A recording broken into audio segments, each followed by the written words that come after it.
बिस्मिल्लाहिर्रहमानिर्रहीम, अस्सलाम वालेकुम। मैं हूं आपका मेज़बान वसी शाह और आप देख रहे हैं ज़बरदस्त। नाज़रीन ग्रामी, प्रोग्राम का आगाज़ आज न्यूज़ और वीडियोज़ के कोलाज से करते हैं। सदफ, क्या है सबसे पहले? क्या जी न्यूज़ आई है अमेरिका से, 10 ना 20 पूरे $200 की फ्रेंच फ्राइज। ओए शाह जी, पूरे $200 दी जनाब, एक देग च पा के देंदे।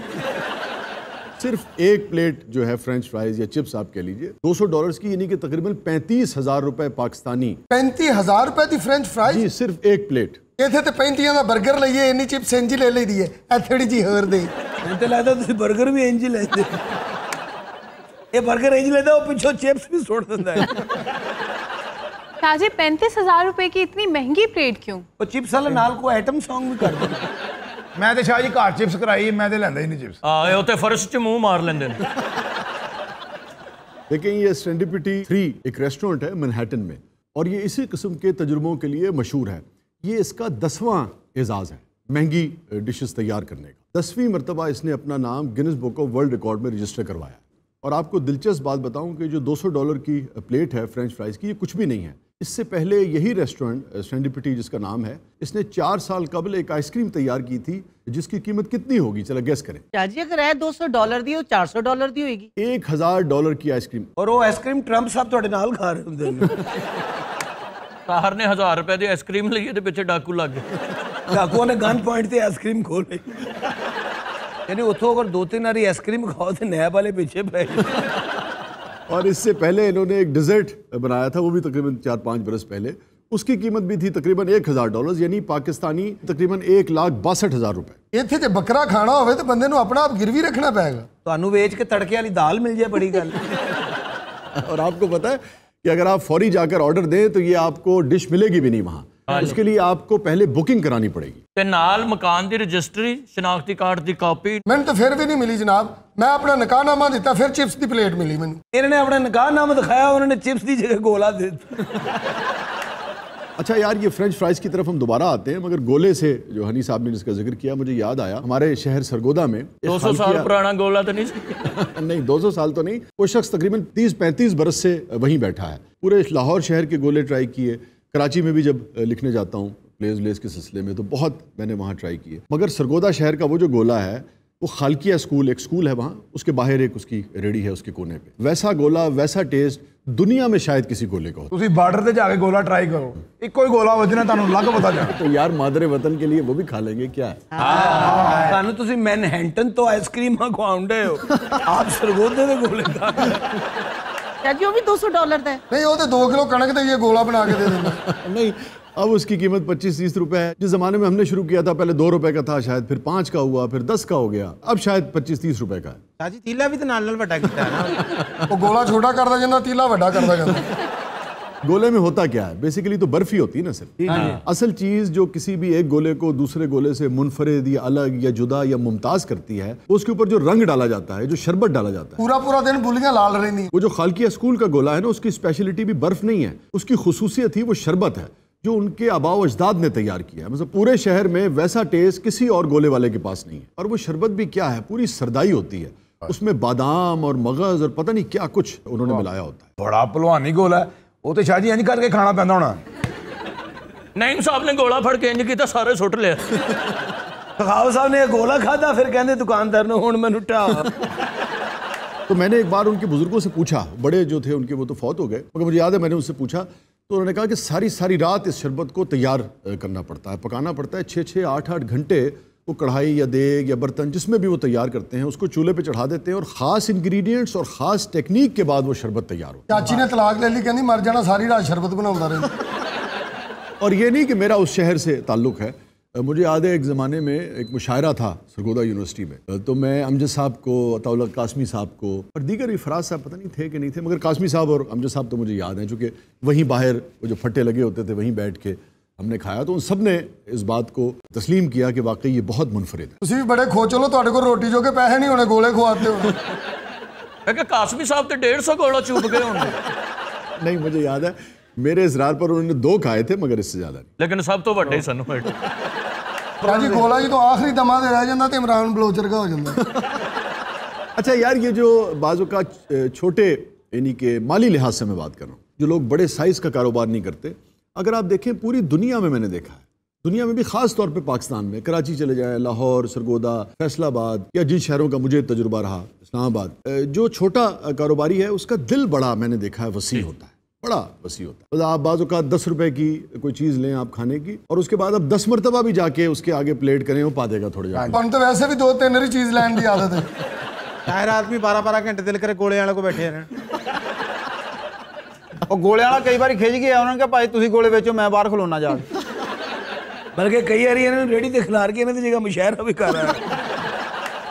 तो खालकिया स्कूल के जो गोले वाले हैं इनसे भी आप गोला ले और उसके बाद 10 मरतबा भी आप जाके कहें कि भाई थोड़ा जिहा शरबत पा दे, रंग पा दे, इवन वो आइसक्रीम भी ऊपर डाल के देता है, वो भी पा दे और डाल देगा, कभी इनकार नहीं करता। ताहिर का गाहक आवे ना, वो वेख के कहने लगा भी इस तो बाद मैं दुकान बंद करूंगा। इसी तरह हमारे यहाँ जो चक्कियाँ की दाल मिलती है उसकी भी एक प्राइस वो शुरू में ले लेगा, फिर वो जितनी मर्जी दाल आप खाना चाहें, जितनी मर्जी रोटियां आप खाना चाहें, वो दोबारा पैसे नहीं लेते आपसे। ਆਪੇ ਬੀਨਾ ਵੀ ਉੱਥੇ ਦਾਲ ਖਾਣ ਵਾਸਤੇ ਗਈ ਚੱਕੀਆਂ ਵਾਲੀ। ਆ ਚੱਕੀਆਂ ਵਾਲੀ, ਉਹ ਇਹਨੂੰ ਦੇਖ ਕੇ ਕਹਿਣ ਲੱਗੇ ਸਾਡੀ ਨਹੀਂ ਮਸ਼ਹੂਰ ਆ, ਨਾਲ ਦੇ ਦੀ ਮਸ਼ਹੂਰ ਹੋ ਕੇ। इन्होंने वेख के रेस्टोरेंट बंद करके उसे पट्टा ला लिया। यार वैसे मैं सोचता हूँ यही दाल अगर मैनहट्टन में बिक रही हो, यही जो सेरेंडिपिटी रेस्टोरेंट है अगर इसमें बिक रही हो, तो आप यकीन करें ये तो 10 लाख रुपए की भी प्लेट भी जाए, ऐसा जायका है इस दाल। शाह जी गोरे 2 प्लेटा खान पंजाबी बोलने लग इस हिसाब नाल इस होटल की एंट्री लाख रुपए होएगी। नहीं वाकई हो, यकीन करें। 10,000 रुपये तो तड़के की छूं सुनन दी लैन अगले। और वो जब प्लेट आपके सामने आती है, वो दाल का कलर, उस तड़के की खुशबू और फिर दाल के ऊपर जो एक महीन सी तय है घी की, जो तैर रहा होता है ऊपर, और फिर जो पहले लुकमे की लज्जत है, भाई आप यकीन करें कभी कभी मैं सोचता हूँ कि महबूब की कुर्बत भी आपको वो लुत्फ नहीं देती जो उस दाल के पहले लुकमे का लुत्फ आता है। और घी के तड़के से, दाल और घी की आमेजिश से जो महक उठ रही होती है, उसका मुकाबला ऊद और क्रीड जैसे परफ्यूम भी नहीं कर सकते। अच्छा ये जो दाल खा ली ना, इन्हें कोई पैसे नहीं निकले, तो मालिक ने इन्हें इंज ही कुटिया। वैसे तुसी तो खाधी कदी दाल? मैं तो देसी घ्यो की खुशबू सुंघन जाना सी। देसी घ्यो तुहाडे मूंह किड्डा बुरा लग रहा। शाह जी यकीन करो स्पेशल सिर्फ दाल खाने वास्ते जाईदा सी। ਤੇ ਹੋਰ ਉਹ ਤੈਨੂੰ कुछ ਦਿੰਦਾ भी नहीं सी ना। अच्छा आपको पता है ये खालकिया स्कूल वाला गोला जिसका हमने जिक्र किया, या जो चक्कियाँ की दाल है, या जिस फ्रेंच फ्राइज का हम जिक्र कर रहे हैं जो $200 की प्लेट है, इन सब में एक चीज़ कॉमन है कि इनके इंग्रेडिएंट्स बहुत खालिस होते हैं। अगर इंग्रेडिएंट्स खालिस नहीं होंगे तो कभी भी वो जायका पैदा नहीं होगा जो आपको एक इनफरादियत दिला दे। उथे ते वेटर नु ऑर्डर दो, हायाबुसा ते टिश्यू लेके आते हो। लाज़मी बात है अगर आप $200 की प्लेट लेंगे फ्रेंच फ्राइज की तो वेटर को भी टिप उसी के मुताबिक देंगे ना। सही गल है। तार भाई भी गए थे जी अमेरिका चिप्स खाने ਲਈ, ਇਹਦਾ ਦੋਸਤ ਲੈ ਗਿਆ, ਉਹਨੇ $200 ਦੀ चिप्स ਲੈ ਕੇ ਦਿੱਤੀ, ਇਹ ਅੱਧੀ ਕੀਮਤ ਤੇ ਵਾਪਸ ਕਰ ਆਇਆ। यूएस वाले होटल से मलका बरतानिया रोटी खा ले और रोटी खाने के बाद कहती स्टूडेंट। वैसे शाह जी इस फ्रेंच फ्राइज में ऐसा स्पेशल क्या है कि एक प्लेट 35,000 रुपए की है? वही इंग्रेडिएंट्स, अज्जा ऐसे इस्तेमाल हो रहे हैं डिश में। एक तो टेक्निक होगी ना कि आप डिश बनाते कैसे हैं, उससे इनफरादियत पैदा होती है और उसकी कीमत मुतय्यन होगी। दूसरे इंग्रेडिएंट्स, मसलन इस डिश में भी जो बहुत पुरानी कीमती शराबें हैं उनका इस्तेमाल किया गया है। यानी कि एक ਬੰਦਾ ਖਾ ਕੇ ਟੱਕਰਾ ਮਾਰਨ ਲੱਗ ਪੈਂਦਾ। 35,000 वाली प्लेट खा के मतलब गाला ही कटेगा। ਤਾਹਰ ਸਾਹਿਬ तो जो बाहर गए ना तो पासपोर्ट ਤੇ बकायदा लिखा ਸੀ ਵੀ ਇਸ ਹੋਟਲ ਵਾਲੇ ਪਾਸੇ ਨੂੰ तू नहीं जाना। फिर खास किस्म का पुराना सिरका इस्तेमाल किया गया, खास तरह का नमक, खास तरह की पनीर, ऑर्गेनिक मक्खन, फिर यूँ समझिए जो देसी बतख है जो खुले माहौल में पलती है उसके अंडों का इस्तेमाल किया गया। स्विट्जरलैंड का दूध, क्रीम और पनीर इस्तेमाल किया गया है। और आलू जो इस्तेमाल किए गए हैं उनको कहते हैं चिपरबैक। एक किस किस्म का आलू? ये आलूओं की वो नस्ल है जो ख़ास तौर पे आप समझिए कि फ्रेंच फ्राइज़ के लिए ही काश्त की जाती है। इसकी खुसूसियत ये है कि इसका जो छिलका है वो बहुत थिन होता है, बहुत बारीक होता है। उसका फ़ायदा ये होता है कि तेल बहुत कम एब्जॉर्ब करता है, तो उससे बहुत अच्छा टेस्ट निकल के आता है और भारीपन नहीं होता है। अगर अपने आलू लै जी तो $50 कम हो गए। और फिर एक और ख़ास चीज़ जो इस डिश को बहुत ज़्यादा महंगा बना रही है वो है कि इस पे 32 कैरेट का सोने का वर्क चढ़ाया गया।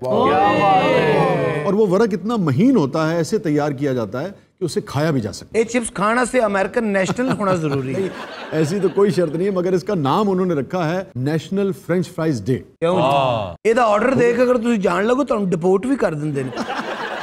ये जो आलू इसमें इस्तेमाल होते हैं ना चिपर बैग, इसकी एक और भी क्वालिटी है, वो ये है कि इसमें शुगर कम होती है। आपको पता है आलू में बहुत ज़्यादा शुगर होती है, तो बहुत सारे शुगर के मरीज अवॉइड करते हैं, मगर ये चिप्स ऐसे हैं, ये फ्रेंच फ्राइज ऐसे हैं कि जैसे शुगर के मरीज भी आसानी से खा सकते हैं। 35,000 सुन के वैसे शुगर लो हो जाती। वैसे इस होटल में जाके ये चिप्स खाने जरूर चाहिए। नहीं, मगर जो उसमें इंग्रेडिएंट्स हैं मेरे ख्याल में आप तो नहीं खा सकते। शराब की आमेजिश है ना उसमें। इंग्रेडिएंट्स बंदा ना पाए। बंदा कभी ना टिश्यू दो ना प्लेट दो, आलूआ चो घ्यो भी कढ़ लो, इंग्रेडिएंट्स भी कढ़ लो, पिछो शुगर लेवल भी कढ़ लो, एक खुश्क जो आलू दे दो मैं घर जाके बना ला। चलिए चिप्स के इतने पैसे हैं तो कढ़ाई गोश्त के कितने पैसे होंगे? कढ़ाई गोश्त तो वो मेरे ख्याल में नहीं बनाते, मगर मिल्क शेक एक इन्होंने डेवलप किया था इसी तरह से, और वो था $100 का। $100 ये सर जी पाकिस्तान च कितने पैसे बनते हैं? तकरीबन 16 साढ़े 16,000। 16,000 रुपया ते लारी एडे 5-5 रुपये शेक बेचन डे। 16,000 ਦਾ ਮਿਲਕ ਸ਼ੇਕ जनाब ਇਹਦੇ ਚ ਮਡੋਨਾ ਉਂਗਲ ਫੇਰਦੀ। अच्छा डॉक्टर ने किसी मरीज को बदला लेना हो ना इस होटल का मिल्क शेक लिख दो।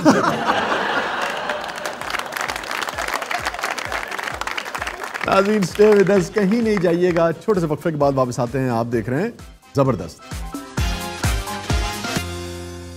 वेलकम बैक नाजरीन, प्रोग्राम में एक मरतबा फिर हाजिर खिदमत है। नाजरीन गिरामी, वक्त हुआ है मौसीकी का, और आप सबकी पुरजोर फरमाइश पर एक गज़ल जो कि पहले भी ज़बरदस्त का हिस्सा बन चुकी है, आज दोबारा पेश करने जा रहे हैं उस्मान रईस साहब।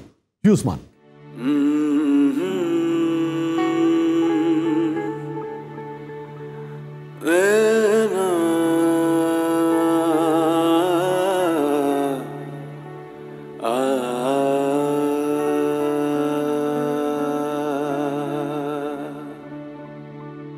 हम तुम थे महताब था और रह गुजार थी, हम तुम थे महताब था और रह गुजार थी, चारों में दोस्ती भी बहुत पायदार थी, हम तुम थे महताब था और रह गुजार थी।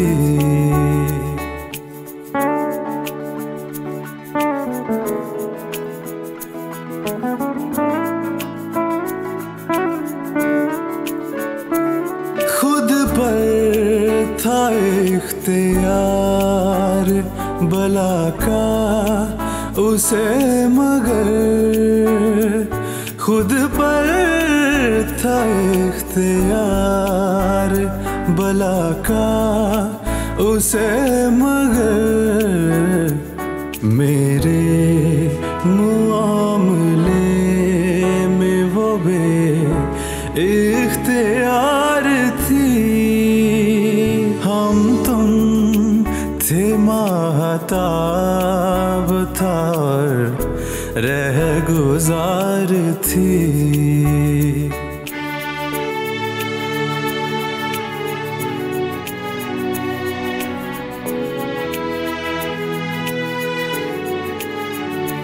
मस्ती में जैसे झूमते सूरज मुखी के फूल, मस्ती में जैसे झूमते सूरज मुखी के फूल, वो शोखियाँ भी करते हुए बावकार थी, हम तुम थे महताब था और रह गुजार थी।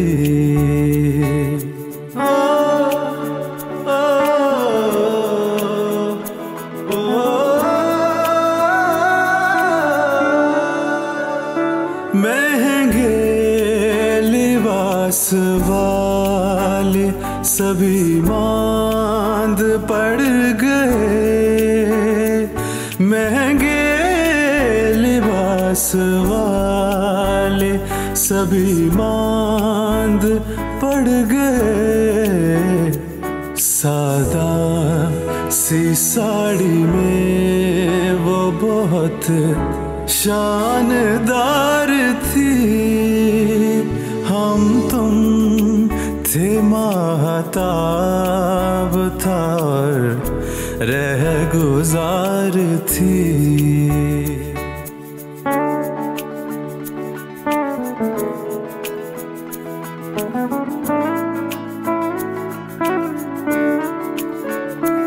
सुनती नहीं थी बात कोई भी मेरे खिलाफ, सुनती नहीं थी बात कोई भी मेरे खिलाफ। वो शक के मौसमों में गुले एतबार थी। हम तुम थे महताब था और रह गुजार थी।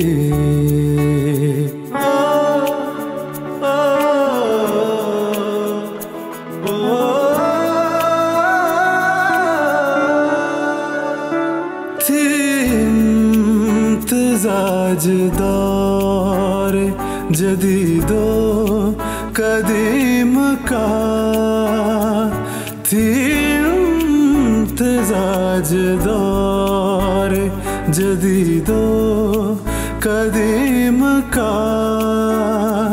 रोशन ख्याल हो के भी खिदमत गुजार थी। हम तुम थे महताब था और रह गुजार थी।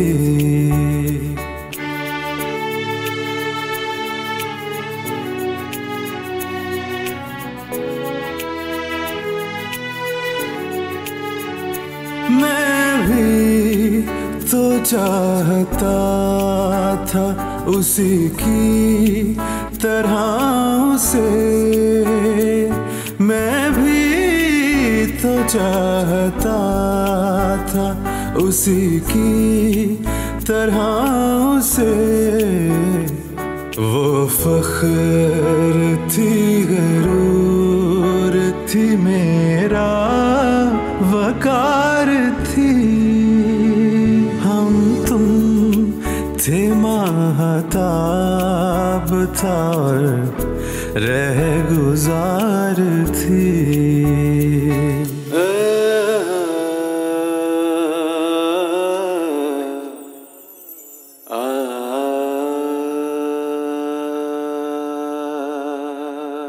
जबरदस्त। उस्मान ने गाई भी बहुत अच्छी है और इन्होंने और इनके वालिद दोनों ने मिलकर इसे कंपोज किया। अच्छा, उस दिन आपने फरमाया था कि आपने बेगम के लिए लिखी है, सारी भाभी के लिए ही लिखी है। आज सच बोल दो मौजूद नहीं। अच्छा, मैं ये सोच रहा था कि अगर आप शायर होते तो आपको तो फिर बैक वक्त दो गजलें लिखनी पड़ती। मेरा तो एक से गुजारा हो जाता है। उस्मान भाई ने क्या खूबसूरत गाई। क्या बात, लिरिक्स ठीक ही सन। अच्छा, सारे शेर इसमें बेगम साहिबा के लिए नहीं है, कुछ बेगम साहिबा के लिए हैं और कुछ शेर हैं। कुछ वो जो कुछ है वो जरा बताएंगे। ਮੈਨੂੰ ਲੱਗਦਾ ਇੱਕ ਅੱਧਾ ਸ਼ੇਰ ਮਾਲੀ ਵਾਸਤੇ ਵੀ ਲਿਖਿਆ ਇਹਨਾਂ ਨੇ। ਇਹ ਕਿਸੇ ਮਾਲਨ ਵਾਸਤੇ ਹੈ। ਇਹ ਮਾਲੀ ਫੁੱਲਾਂ ਦੀ ਕਮੀਜ਼ ਨਹੀਂ ਪਾਉਂਦਾ। अच्छा, टोटल कितने शेर हैं शाह जी? यार ये काफी तवील गजल है। कितनी की तवील? 18, 20, 22 शेर है। ਵਾਹ ਜੀ ਵਾਹ, ਮੈਨੂੰ ਲੱਗਦਾ ਲਾਕਡਾਊਨ 'ਚ ਸਰ ਜੀ ਤੁਸੀਂ ਇਹੀ ਕੰਮ ਕੀਤਾ। ਇਹ ਕੰਮ ਤੁਸੀਂ ਲਾਖ ਕਰਕੇ ਕੀਤਾ। ਇਹ ਗਜ਼ਲ ਮੋਟਰਵੇ ਦੇ ਉੱਤੇ ਵਾਰਦ ਹੋਈ। मुल्तान वाले पास ही विज्ञान में मुल्तान का भी जिक्र है। हाँ, इसमें मुल्तान का भी जिक्र है। जो शेर का तलाज़मा था ना वो मुल्तान के साथ ही फिट हो रहा था। वो कराची में मैंने एक जगह पढ़ी तो उन्होंने कहा कि भाई कराची इसमें क्यों नहीं आपने डाल दिया। इसी तरह लाहौर में मुशायरे में पढ़ी तो उन्होंने कहा जी लाहौर क्यों नहीं। मैंने कहा यार ये वज़न में नहीं आता है। एक तो मुल्तान वज़न में आ रहा था, फिर जो तलाज़मा है उस शेर का वो मुल्तान के साथ ही जाता है। शाह जी मुल्तान वाला शेर ही सुना दे। अच्छा, वो यूँ है कि दिल पर हसीन नक्श बनाकर चली गई। अब देखिए ना, तलाज़मे के कुछ तकाजे होते हैं ना। हम आपके तकाज़ों को जानते हैं। आपके तकाजे अमूमन बड़े सख्त। अब चूंकि ये बारीक जो काम है कपड़े का, हाँ, ये चूंकि उसी एरिया में होता है मुल्तान और जो साउथ का हमारा एरिया। जी जी।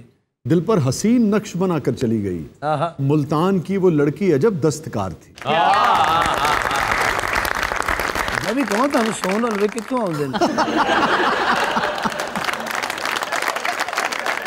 नाज़रीन स्टे विद अस, कहीं नहीं जाइएगा, छोटे से वक्फे के बाद वापस आते हैं। आप देख रहे हैं जबरदस्त। वेलकम बैक नाज़रीन, प्रोग्राम में एक मरतबा फिर हाजिर खिदमत है। नाज़रीन ग्रामी, वक्त हुआ है हमारे सेगमेंट का जिसका नाम है शेरियात। और आज जो शेर हम डिस्कस करने जा रहे हैं वो कुछ ज्यादा पुराना नहीं है, 2000 साल पुराना।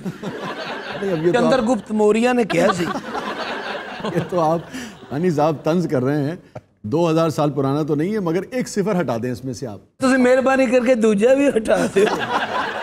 अच्छा चले, हम 20 साल पुराना भी कोई ना कोई कर ही लेंगे, मगर आज जो शेर हम डिस्कस करने जा रहे हैं वो है तकरीबन 200 बरस पुराना। 200 साल पुराना। उदो तो लोगों को जंगा तो ही वेल नहीं सी, तलवार कट के कहते से गुंचाए शौक लगा है कि फिर तुझे याद किया है दिल ने। यार तो शोराए कराम जो अपनी उस जमाने में फौजों का हौसला बढ़ाते थे, वो कुछ कम कंट्रीब्यूशन था उनका। और जेड़ा फिक्का शायर हुंदा सी, उन्हें मंजलीक च रख के चला भी देंदे हुंदे सी। और नहीं जी नहीं, वो शायर बड़े काम दा हुंदा सी। वो कैसे? ਉਹਨੂੰ तीर कमान च भर के छड़ दिंदे सी, जा अगले मोर्चे च जाके मुखालिफ फौजी ਨੂੰ शेर सुना के ਉਹਨਾਂ ਦਾ ਖਾਨਾ खराब कर दे। ਉਹ शायर दुश्मन ਦੇ कलेजे च ਵੱਜਦਾ ਸੀ।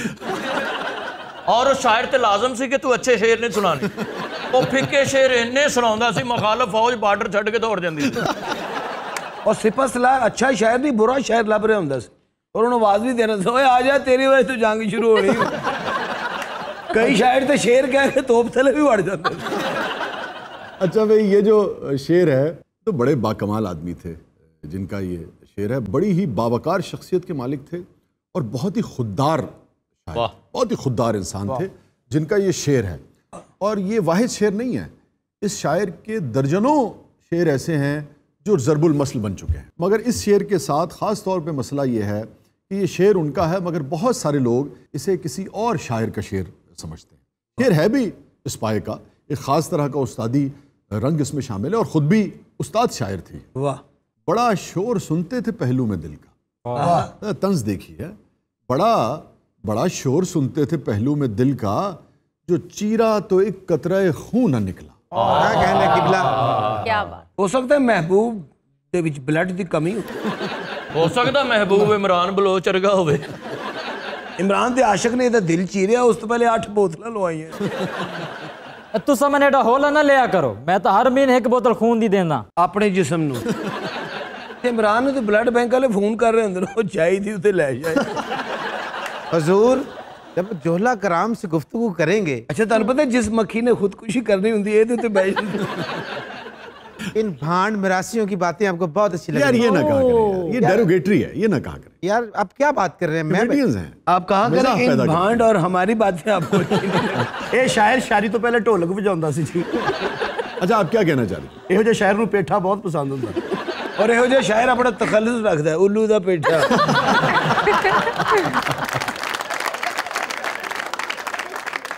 अच्छा इदां दे शायर दी 4 घंटे बाद जो वारी आउंदी ते ज़हन च शेर नहीं आउंदा। ज़हन च कर दे हालात आज दे। बच्चा जो गिर पड़ा मेरा कच्चे मकान से, लोगों ने उसे चूम के फिर से गिरा दिया। अच्छा इदां दा शायर ना दूसरे शायरां नूं कहंदा हुंदा, मेरा दुनिया ते ना हो सकदा जे मेरा वड्डा मुंडा मैनूं गालां कढणों हट जाए।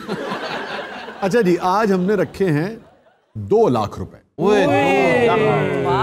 ये जो शेर है, बड़ा शोर सुनते थे पहलू में दिल का, जो चीरा तो एक कतरा खून न निकला। इसके ओरिजिनल खालिक का नाम बताइए और 2 लाख रुपए नकद इनाम पाइए। ਅਸੀਂ ਕਿਸ ਦਿਨ 2 ਲੱਖ ਜਿੱਤ ਲੈਣਾ, ਤੁਸੀਂ ਅਗਲੇ ਮਹੀਨੇ ਬਿਜਲੀ ਦਾ ਬਿੱਲ नहीं दे सकते। चाची ये गालिब का शेर है। अच्छा देखिए, बहुत सारे लोग इसी मुगालते का शिकार हो जाते हैं, चूंकि ख़ास तरह का उस्तादी रंग इस शेर में पाया जाता है। जैसी डेप्थ है इस शेर में, जो गहराई है, जो गिराई है, जिस तरह से मिसरे की कंस्ट्रक्शन है। हालांकि दूसरे मिसरे में हल्का सा एक सकता है, जो चीरा तो एक कतरा खून न निकला, मगर फिर भी एक उस्तादी रंग इसमें पाया जाता है। और दिलचस्प बात यह है कि इसी किस्म का एक मौजू गालिब ने अपने एक और शेर में भी इस्तेमाल किया, बिल्कुल हट के। बड़े शायर का कमाल ही ये होता है कि अगर उसे कोई मौजू, कोई मजमून भा भी जाए तो वो उसे अपने अंदाज से बयान करता है। तो ये गालिब का शेर बहरहाल नहीं है, मगर इससे मिलती जुलती कैफियत पे आप जरा गालिब का शेर देखिए। अरशाद, और तेरा दुर फिटे मुंह, अरशाद नहीं इरशाद होता है। बड़ा शोर सुनते थे पहलू में दिल का, क्या कहना? जो चीरा तो एक कतरा खून न निकला। वाह वाह। अब जरा गालिब का शेर देखिए। रगों में दौड़ते फिरने के हम नहीं कायल, रगों में दौड़ते फिरने के हम नहीं कायल, जब आंख ही से न टपका तो फिर लहू क्या है। क्या बात। अच्छी बात यह है कि हम ये नहीं जानते कि गालिब ने इस शेर से इंस्पिरेशन ली या नहीं ली, मगर दोनों अशार जब आपके सामने आए तो एक मुमासलत आपको मजमून में जरूर मिलती है। बड़ा शोर सुनते थे पहलू में दिल का, जो चीरा तो एक कतरा खून न निकला, रगों में दौड़ते फिरने के हम नहीं कायल, जब आंख ही से न टपका तो फिर लहू क्या है। किबला इस लहू पर हमने भी बड़े बड़े अच्छे शेर कहे। हर मुशायरे तो सिर पड़वाਉਂਦਾ है और सिर पड़वा के ना अपना तखल्लुस जख्मी रख लेंगे। लो जी फिर लो जी मेरा वीर जी, मैं कोई रेडियो या फुले बेचने वाला नहीं। इदां दे शायर ने, ये पहला अंतरा किया नहीं ਹੁੰਦਾ ਤੇ ਮੁੰਡਾ ਕੰਨ ਜਾਣ ਕੇ ਕਹਿੰਦਾ ਸਰ ਤੁਹਾਡੀ ਮੋਟਰਸਾਈਕਲ ਚੁੱਕੀ ਗਈ।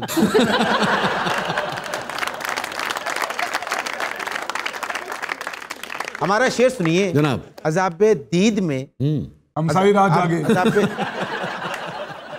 अज़ाबे दीद में। अच्छा ਇਹਦੇ ਗੁੱਸੇ 'ਚ ਨਾ ਮੱਛਰ ਮੈਨੂੰ ਵੱਢੀ ਜਾਂਦਾ। अज़ाबे दीद में हम सारी रात जागे, अल्लाह जाने क्या होगा आगे। ਇਹ ਤੇ ਜਦੋਂ ਪੈਦਾ ਹੋਇਆ ਨਾ ਇਹਦੇ ਮਾਪਿਆਂ ਨੂੰ ਕਿਹਾ ਅੱਲਾ ਜਾਣੇ ਕੀ ਹੋਗਾ। ओरिजिनल शायर का नाम बताइए। बड़ा शोर सुनते थे पहलू में दिल का, जो चीरा तो एक कतरे खून न निकला, और पाइए 2 लाख रुपए ना। अगर गालिब दा शेर नहीं वाले उस्ताद दाग दा शेर है सही नहीं शाहिद साहब, देखिए मैं आपसे कह रहा हूँ कि 200 बरस पुराना शेर है, और उस्ताद दाग तो पैदा ही 1831 में हुए हैं, और 1905 में उनका इंतकाल हो गया है, तो अपनी पैदाइश से पहले तो वो शेर नहीं कह सकते थे। हजूर किबला शाह साहब, मेरा ख्याल है इन्होंने वॉशरूम जाना है। ਇਹੋ ਜਿਹੇ ਸ਼ਾਇਰ ਵਾਸ਼ਰੂਮ ਜਾਏ ਨਾ, ਕੋਈ ਬਾਹਰੋਂ ਕੁੰਡੀ ਲਾ ਕੇ ਚਲਾ ਜਾਏ। ਇਹ ਅੰਦਰ ਬੈਠਾ ਦਾਦਾ ਦੇ ਰਿਹਾ ਹੁੰਦੇ। अरे वाह आहा क्या कहने। हजूर इन जोहला को छोड़िए, क्लू दीजिए। आप मुझे कहीं 1 किलो आलू ले दें। अच्छा, मैंने आपको बताया था कि इन शायर के जिनका ये शेर है, दर्जनों शेर मशहूर हैं और ज़रबुल मसल बन चुके हैं, और आप अंदाज़ा करें यार इनके हुनर की तवानाई का और इनके हुनर की ओरिजिनलिटी का। हम अंदाजा कर रहे हैं आप जो चालाकी करने वाले हैं। मतलब 200 बरस हो गए मगर दर्जनों शेर ऐसा लगता है कि अभी आज के दौर में कहे गए। अच्छा, हमें नहीं लगता, पता नहीं क्यों। शायर के मतलब अपना आईडी कार्ड दिखा कर, मैं 200 साल पहले भी आया था, पता है। अच्छा देखिए, ये जो शेर है ना, बड़ा शोर सुनते थे पहलू में दिल का, जो चीरा तो एक कतरा खून न निकला, ये उसी शायर का शेर है जिसका ये शेर है, यार को मैंने मुझे यार ने सोने न दिया। यार को मैंने मुझे यार ने सोने न दिया, रात भर ताले बेदार ने सोने न दिया। जी उन्हीं का शेर है जी। मैं पहुंच गया हूँ जी। 2 लाख रुपए मुझे भेज दे। नाम बताएं ना पहले। नहीं, मैं जरूरत है कि मैं वापस कर। वो आप 10 ले लें मुझसे, मगर ये तो नाम बताने पे मिलेगा। नदीम शरवल। यार को मैंने। ओहो शाह जी, हमने सियासी थिएटर के जमाने में किया था। जी बिल्कुल किया था। शाह जी नाम नहीं याद आ तो रहा। गौर से सुना करें ना। सियासी थिएटर में भी तो 200 साल थे हो गए। अच्छा चले, मैं आपको एक और ऐसा क्लू देता हूं कि जिसके बाद तो आप लोगों को पहुंचना चाहिए अपने अपने कहा। नहीं इस शायर तक। अच्छा, ये भी इसी शायर की गजल है। ये आरजू थी तुझे गुल के रूबरू करते, ये आरजू थी तुझे गुल के रूबरू करते, हम और बुलबुल बेताब गुफ्तगू करते। वाह हजूर उस्ताद अमानत अली खान साहब। यार उन्होंने गाई थी, ये लिखी नहीं थी। बाकी तो चले उनका शोभा नहीं है, आप तो शायर होने का दावा करते हैं, इतनी सी बात तो आपको पता होनी चाहिए। ए जाहिल के बच्चे, तुमने आप ये आरजू थी हमें तुझे पुलिस के रूबरू करते। है जी, भावे मेरे वालों 30,000 शेर सुनाओ, ये शायर ने कहो कि पैर जुत्ती दे अंदर कर ले।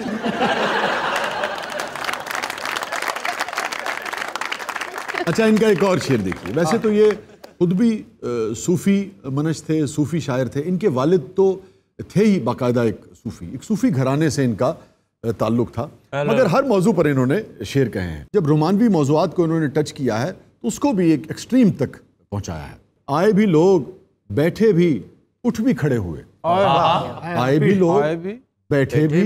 मंजर देखिए, क्या तस्वीर कशी की है। मंजर नहीं, मैं शायर दी काली देख रहा हूं। महबूब की महफिल का नक्शा खींच रहा है। ये शायर कोई शेख तबीयत है। आए भी लोग, बैठे भी और फौरन चले गए।